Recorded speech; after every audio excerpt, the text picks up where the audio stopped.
Bismillahirrahmanirrahim. Assalamualaikum warahmatullahi wabarakatuh. Alhamdulillahi wassalatu wassalamu ala rasulillah wa ala alihi wa sahbihi wa man walah wa la hawla wa la quwata illa billahi amma ba'd. Fa ikhwani fid din wa akhwati fillah rahimani wa rahimakumullah. Semoga Allah Azza wa Jalla senantiasa mencurahkan rahmatnya kepada kita sekalian. Alhamdulillah, dengan rahmat dan anugerah dari Allah Azza wa Jalla, kita telah memasuki tanggal 1 Syawal tahun 1440 Hijriah. Saya ucapkan kepada seluruh kaum muslimin, taqabbalallahu minna wa minkum. Semoga Allah Azza wa Jalla menerima amal-amal ibadah kita semuanya. Selamat Hari Raya Idul Fitri 1 Syawal 1440 Hijriah. Dan bersamaan dengan ini juga kami ingin menyampaikan sedikit nasihat terkait dengan reuni Lebaran. Berjumpa dengan kawan-kawan lama, apalagi berjumpa dengan saudara yang masih punya hubungan kekeluargaan, yang masih punya hubungan kekerabatan. Ini adalah salah satu bentuk pendekatan diri kepada Allah Subhanahu wa Ta'ala. Apakah di hari Id maupun di hari-hari yang lain, karena menguatkan hubungan persaudaraan sebagai sesama muslim. Begitu pula sebagai keluarga adalah dianjurkan di dalam syariat, sangat diperintahkan di dalam syariat. Menjaga hubungan baik antara sesama muslim, terutama yang masih punya hubungan kekeluargaan. Allah Subhanahu wa Ta'ala berfirman, "Innamal mu'minuna ikhwah." Sesungguhnya orang-orang yang beriman itu bersaudara. Maka dengan diadakannya reuni pertemuan bersama kawan-kawan lama yang sudah lama tidak berjumpa, atau bersama keluarga yang sudah lama tidak berjumpa, ini adalah hal yang sangat baik sekali. Tetapi jamaah sekalian, ketahuilah itu ada batasan-batasannya. Di antara batasannya yang ingin kami ingatkan pada kesempatan yang mulia ini adalah reuni itu tidak berlaku bagi lawan jenis yang tidak punya hubungan mahram. Tidak punya hubungan mahram, tidak punya hubungan kekeluargaan, atau tidak punya hubungan yang mengharamkan mereka untuk menikah, yang disebut dengan hubungan mahram. Mengadakan acara reuni dengan kawan-kawan lama yang tidak punya hubungan mahram, itu bukan silaturahmi.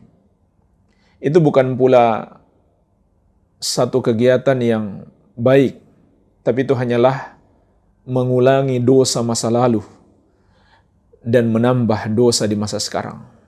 Kenapa jemaah sekalian? Karena ketika terjadi pertemuan antara laki-laki dan wanita yang bukan mahram, apalagi di sebuah acara besar, maka ada banyak kemungkaran yang terjadi di situ. Di antaranya adalah tidak menjaga pandangan mata. Sulit menjaga pandangan mata. Padahal Allah Azza wa Jalla berfirman, "Wa kullil mu'minina yaghuddu min absarihim wa yahfadhu furujahum, dzalika azka lahum." Katakanlah kepada laki-laki yang beriman, hendaklah mereka menundukkan pandangan mereka, yaitu tidak melihat kepada lawan jenis yang tidak halal bagi mereka, dan memelihara kemaluan mereka, yang demikian itu lebih suci bagi hati mereka. Wa kullil mu'minati yaghdudna min absarihinna wa yahfadna furujahunna. Dan katakanlah kepada wanita-wanita yang beriman, hendaklah mereka menundukkan pandangan mereka, tidak melihat kepada laki-laki yang bukan mahramnya atau bukan suaminya, dan hendaklah mereka memelihara kemaluan mereka. Ini pelanggaran yang pertama. Tidak akan bisa menjaga pandangan mata. Apatah lagi kalau berjumpa dengan kawan-kawan lama yang belum menutup aurat dengan baik, atau dengan para wanita kawan lama kita yang belum menutup aurat, maka dosanya pun akan semakin besar. Baik dosa dari wanita tersebut atau dosa kita memandangnya. Ya. Kemudian yang berikutnya juga terjadi campur baur antara laki-laki dan wanita. Padahal Allah Azza wa Jalla memerintahkan kepada orang-orang yang sangat kuat imannya dan kepada wanita-wanita suci yang sudah dijamin masuk surga untuk menjaga batasan, menjaga hijab ketika terjadi interaksi di antara mereka. Allah Azza wa Jalla berfirman kepada para sahabat radhiyallahu anhum ajmain, wa idza sa'altumuhunna mata'an fas'aluhunna min wara'i hijabin dzalikum atharu liqulubikum wa qulubihinna. Kalau kalian meminta sesuatu kepada istri-istri Nabi, maka mintalah dari balik hijab. Yang demikian itu lebih suci bagi hati kalian, yang demikian itu lebih suci bagi hati mereka dan hati kalian. Subhanallah. Ini orang-orang yang sangat kuat imannya, tetapi Allah masih perintahkan mereka untuk menjaga kesucian hati mereka dengan menjaga hijab di antara mereka.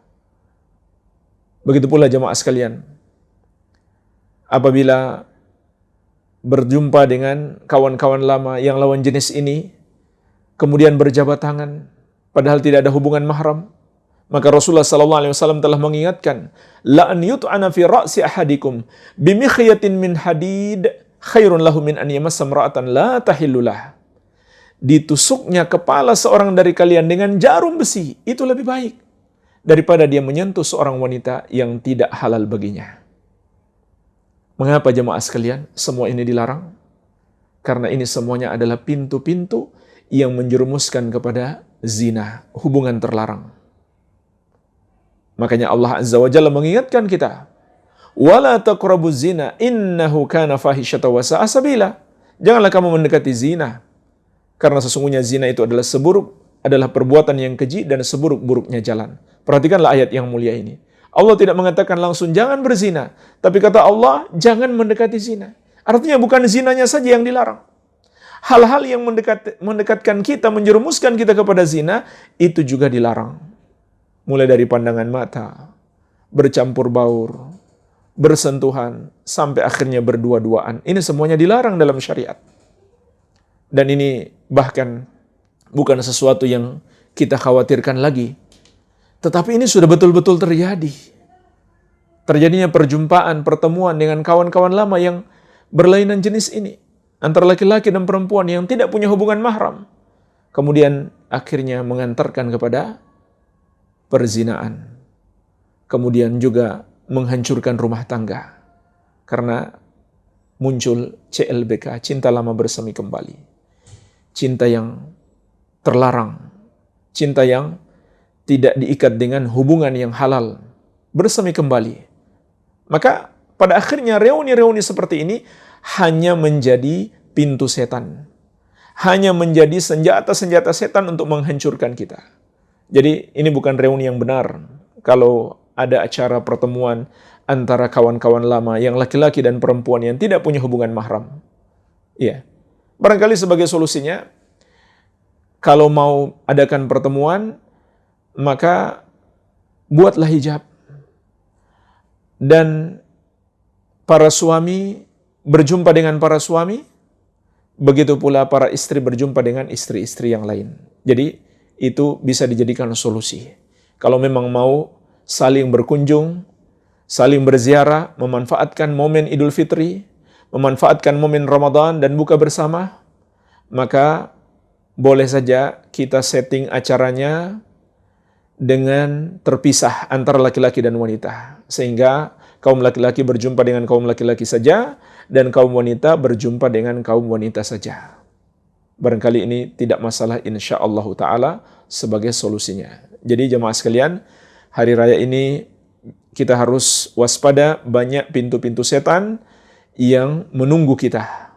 Setelah sebelumnya, setan-setan itu dibelenggu, diikat selama bulan Ramadan.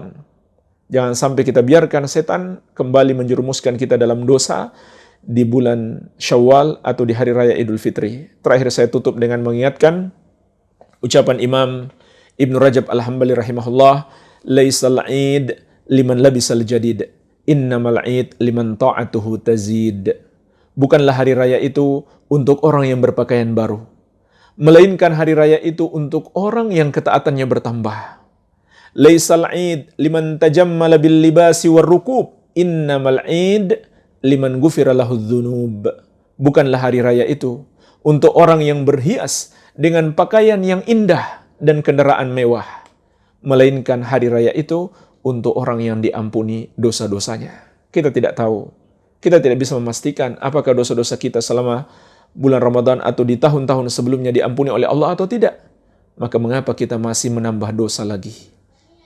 Semoga Allah Azza wa Jalla senantiasa melindungi kita dari keburukan dunia dan akhirat, dan semoga Allah Azza wa Jalla senantiasa menganugerahkan kepada kita kebaikan dunia dan akhirat. Wabillahi taufik walhamdulillahi rabbil alamin. Wassalamualaikum warahmatullahi wabarakatuh.